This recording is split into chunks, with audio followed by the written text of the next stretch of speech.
Sementara itu, di ruang perawatan, Ik-jun duduk di depan pasiennya dengan wajah yang tetap tenang seperti biasanya. Dengan sabar, Ik-jun mendengar keluhan pasiennya yang merasa banyak perubahan setelah menjalani transplantasi hati yang dilakukan oleh Ik-jun. 때 선크림 바르세요? 그러니까 피부가 타지. 그리고 우리 아버님 Setelah selesai memeriksa pasien rawat jalannya, Ik-jun berencana untuk datang menjenguk Ik-sun yang masih dirawat. Saat tiba di depan lift, Ik-jun bertemu dengan Gyu-wol. Namun di kejauhan, Ik-jun justru melihat Jung-won juga sedang menuju ke lift.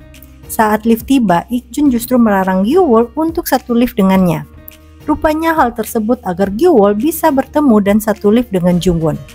Namun situasi antara Gyu-wol dan Jung-won justru terasa canggung. 안녕하세요.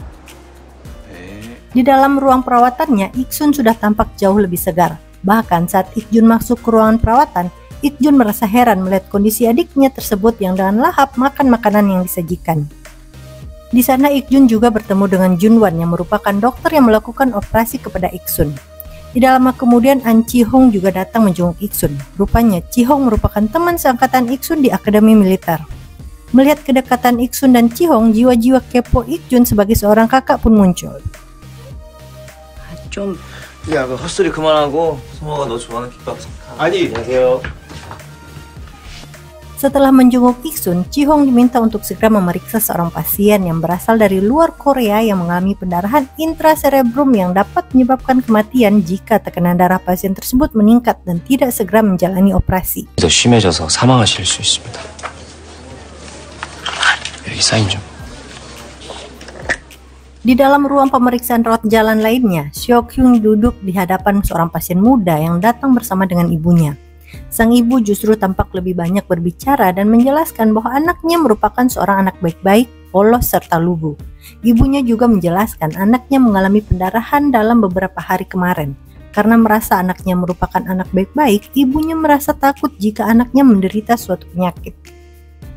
Seok-hyun pun memutuskan untuk melakukan tes sonografi dan meminta ibu pasien tersebut untuk keluar dari ruang pemeriksaan. Sayangnya setelah ibunya keluar dari ruangan, suasana ruangan terasa berbeda. Pasien muda tersebut dengan santainya mengatakan bahwa sebelumnya ia telah melakukan hubungan terlarang dengan pacarnya. Ia juga meminta Seok-hyun untuk tidak mengatakan hal tersebut kepada ibunya, dan juga bertanya kepada Seok-hyun apakah dirinya masih boleh berhubungan dengan pacarnya. Mendengar hal tersebut membuat Seok-hyun dan perawat lainnya merasa terkejut.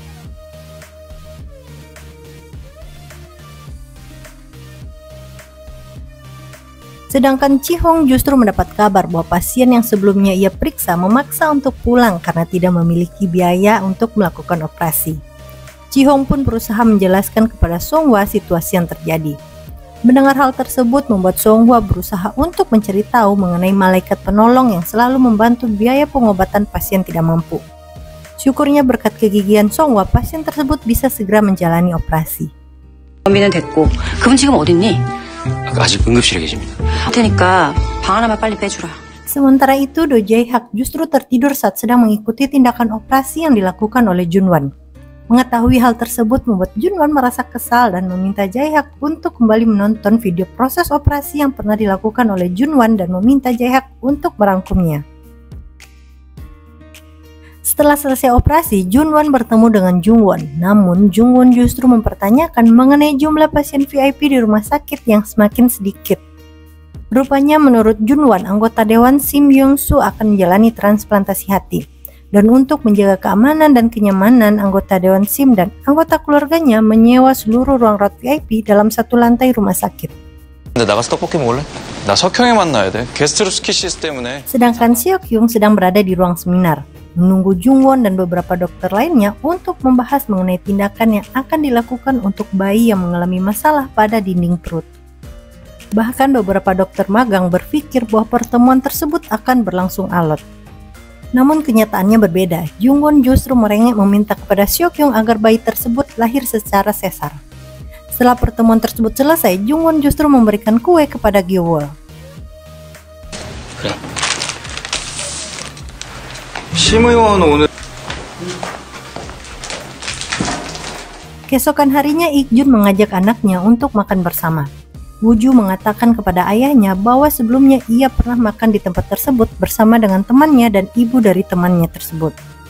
Mendengar cerita dari anaknya, Ik-jun pun menjelaskan kepada Woo-ju bahwa jika Woo-ju ingin bertemu dengan ibunya, Woo-ju dapat langsung mengatakannya. Sayangnya Woo-ju justru mengatakan bahwa dirinya tidak ingin bertemu dengan ibunya. Ia hanya membutuhkan Ik-jun. 아빠가 우주에서 제일 좋아. Sementara itu, Jung-won datang menemui kakaknya yang merupakan seorang pastor. Jung-won menyampaikan rencananya untuk bertemu dengan ibu mereka dan akan menjelaskan kepada ibunya rencana dirinya yang akan menjadi seorang pastor. Rupanya saat bertemu dengan ibunya, Jung-won justru diusir dari rumah. 엄마!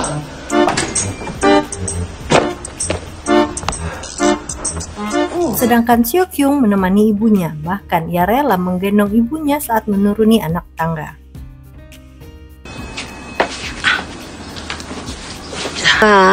저녁 먹으러 오라고.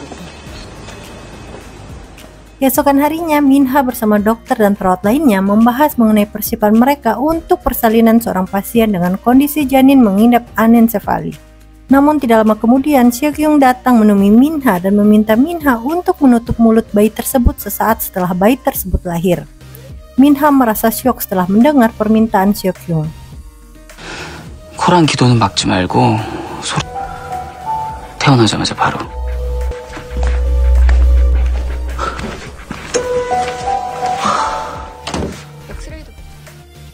Jung-won yang mendapat telepon dari IGD rumah sakit dengan cepat berusaha untuk menjelaskan kondisi pasien kepada orang tua pasiennya tersebut. Namun Jung-won justru melihat seorang anak kecil lainnya merintih kesakitan. Jung-won pun sedikit merasa khawatir dengan kondisi anak tersebut. Sayangnya Jung-won harus melakukan operasi terhadap pasien lainnya. 엑스레이 찍고 진통제 좀 달아주세요. 교수님. 근데요? 식탁에서 떨어질 때 팔부터 떨어졌나요? 어디에 가슴을 크게 부딪히진 않아요? Rupanya Minha merasa kesal atas permintaan Seo-kyung untuk menutup mulut seorang bayi setelah bayi tersebut lahir. Minha merasa Seo-kyung tidak memiliki perasaan. 없어. 애정도 없어. 단순하고 무식하고 그냥 자기만 아는 은둔형 외톨이 그냥 딱 그렇게 생겼잖아요. Sementara itu, Seo-kyung mendapat kabar bahwa seorang bayi akan segera lahir. Namun bayi tersebut setelah lahir akan menjalani operasi yang akan dilakukan oleh Jung-won. Tidak lama berselang, bayi yang mengalami anencefali pun dikabarkan akan segera lahir. Rupanya saat proses lahiran, Seo-kyung meminta salah seorang suster untuk menghidupkan suara musik, bahkan menaikkan volume musik tersebut saat bayi tersebut lahir. 예, 어머니 잘하고 계세요. 자, 힘을 모아서 더.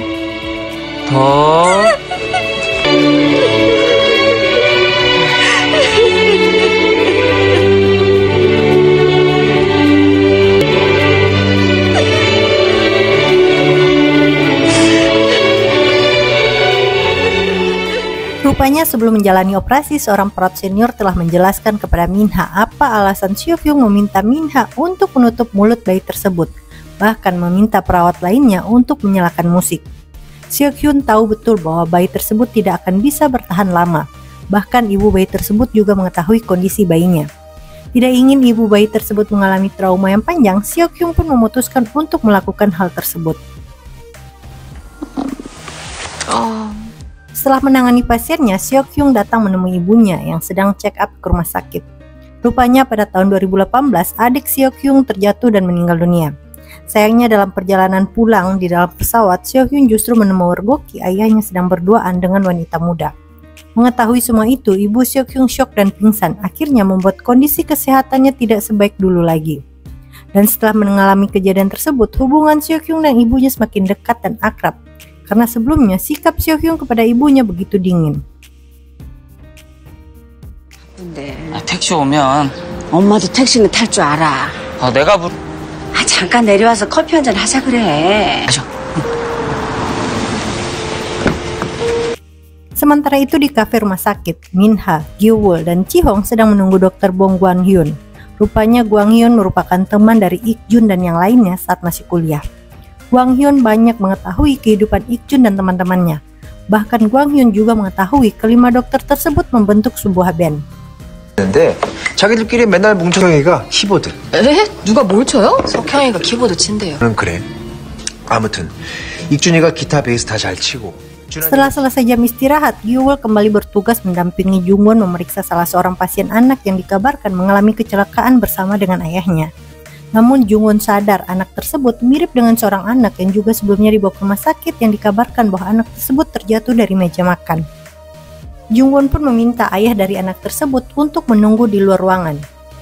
Gwang Hyun yang juga ikut memeriksa anak tersebut merasa tidak yakin dengan apa yang terjadi pada anak kecil tersebut setelah melihat kondisi ayahnya yang baik-baik saja.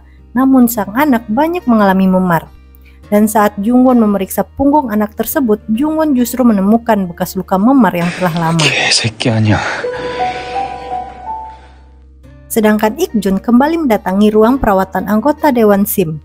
Ik-jun justru merasa curiga dengan sikap istri anggota Dewan Sim yang sama sekali tidak mengkhawatirkan anaknya yang menjadi pendonor hati kepada ayahnya. Dan benar saja, saat Ik-jun masuk ke dalam kamar rawat anak dari anggota Sim, Ik-jun justru menemukan pria lain di dalam kamar tersebut. Ik-jun. Sementara itu Junwan justru datang menemui Ik-sun di tempat Ik-sun bertugas. 나 보러 온 거야? 아니셨다고.